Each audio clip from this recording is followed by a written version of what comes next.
Ny anteny miram-pirenena miara-miasa amin'ny fandaharana asan'ny firenena mikambana ho an'ny fampandrosoana sy ny tairim-bolan'ny firenena mikambana ho an'ny fanamafisana fandriampahalemana PBF manolotra ho anao.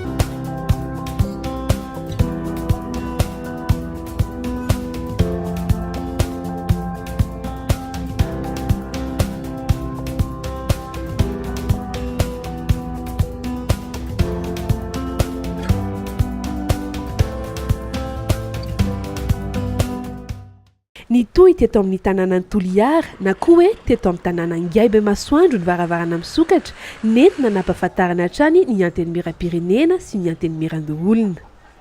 Navitrika ny ekipa ny anteny miram-pirenena tamin'ny fanomanana rehetra teto tsy nitaraitana ny epaka fa samy nafanafo na hatsiaro ny mahazava-dehibe ny fifanakaikezany ny andrim-pianjakana amin'ny vahoaka. Naharitra 4 andro ny hetsika natao teto amin'ny lapan'ny tanàna ny Toliara ny talata 3 oktobra sy ny alarobia 4 oktobra lasa teo. Ny atongavako eto dia liana mahita an'ilay hoe porte ouverte mikasika ny Assemblée nationale sy ny sénateur.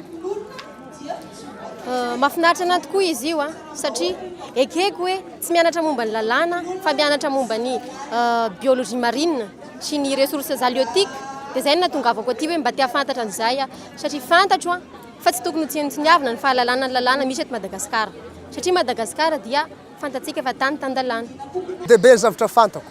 Ohatra hitako aby anaran'ireo député tamin'ny moaly sy ny any satria zavatra jiaby zany miafise eo ato amin'ny lapan'ny tanàna. Ny zavatra tena tongavako eto hianatra mikasika ny assemblée parlementaire momba ny député sy ny zavatra rehetra ataoko. Ny zavatra tena mba haiko amin'izao ny fombafomba atao rehefa isy fitarainana atao any amin'ny député. Misy hetahetam-bahoaka, misy raha mampalahelo vahoaka, dia izy zany solomavambahoaka manao tato samy mahefambona. Sendranay teto i Ramsey Nourombato sy Ramsey Jean-Claude nitondra mpianatra nitsidika ity varavarana misokatra ity ary nitondra ny fomba fijeriny amin'ny mahapana be azy ireo.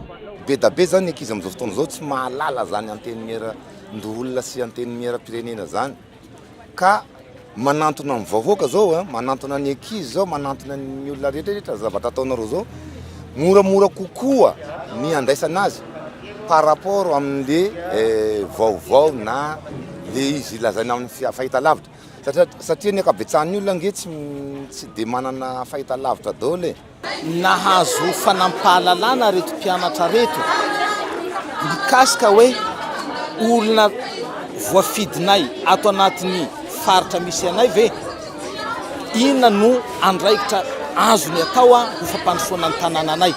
Anisan'ny fatanay teto koa zao hoe ny isan'ny mpikambana ao anatin'ny loolona ny isan'ny mpikambana ao anatin'ny antermiera-pirenena iza daholo no azo fidina ahoana ny faharetany fiasany ao anatin'izany zavatra zany hoe be dia be koa zany mihevitra fa hoe ireto député reto manamboatra lalana tsy manamboatra lalana ny député fa manao lalàna fa ny ministra no manatanteraka ny asa dia ny député na ny antermiera-ndolona ihany koa zany no manara-maso ny asan'ireo ministra reo hoe vitanareo ve le asa nampanaovina anareo sa tsy vitanareo inona ny antony. Na ny andro voalohany na ny andro faharoa dia nahaliana ny olona ary nafana tokoa ny fifanankalozan-kevitra. Petit à petit l'oiseau fait son nid. Ka magnino tsika nahatanao décentralisation magnino tsy avototsy aboaky lalàna zao handehatsika mandeha Lohahevitra telo no nanamarika ny fotoana izay nahaliana ny rehetra dia ny tamberin'andraikitry ny parlementaire amin'ny vahoaka ny fidy azy, ny fitsinjaram-pahefana, ny fandriampahalemana sy ny manodidina ny dinabe. Ka ty porte ouverte ty no opportunité ho anay c'est le moment où jamais hahafahanay mampita azy amin'ny président ny assemblée nationale manoka. Mila fantatsy ny vahoaka ny Toliara na etan'ny Madagasikara ny tamberin'andraikitra avy amin'ny solombavam-bahoaka zany hoe ny fidiny vahoaka mivantana ianao dia andrasan'ny vahoaka ny vokatra azonao any amin'ny toerana zay na voafidy anao. Anisan'ny hetsika nanamarika teto amin'ny tanàna Masoandro ny fandraisana anjara mavidriky ny mpianatra eny anivon'ny université tamin'ny alalan'ny fifaninanana ady hevitra. nandrombaka amboara voalohany tamin'ity indray mitoraka ity ny ekipa Pierrot.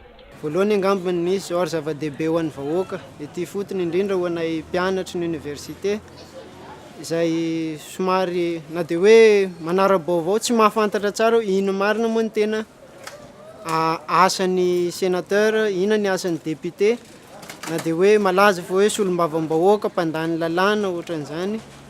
Antenimiera manakaiky vahoaka manana sosikevitra ny olona amin'ny andraikitr'izy ireo. Mba hetahitako zany mba amezana sehatra malalaka kokoa ihany koa ny tanora dia amena sehatra ihany koa mba ho libre zany le resaka fanehoana hevitra zany. Texte ny ao anatin'io assemblée io ao anatin'ny Sénat io texte be dia be zany zavatra atao ao ny proposition de loi ny projet de loi raha olona tsy afaka handinika sy hamaky handalina an'izany dia mpanangatanga fahatany avao ao. Mba lalàna mifanaraka tsara amin'ny zava-misy no atolotry ny député. Manentana ny solombavam-bahoaka mba hijery ny tsy fandriam-pahalemana ty ny fahantrany vahoaka.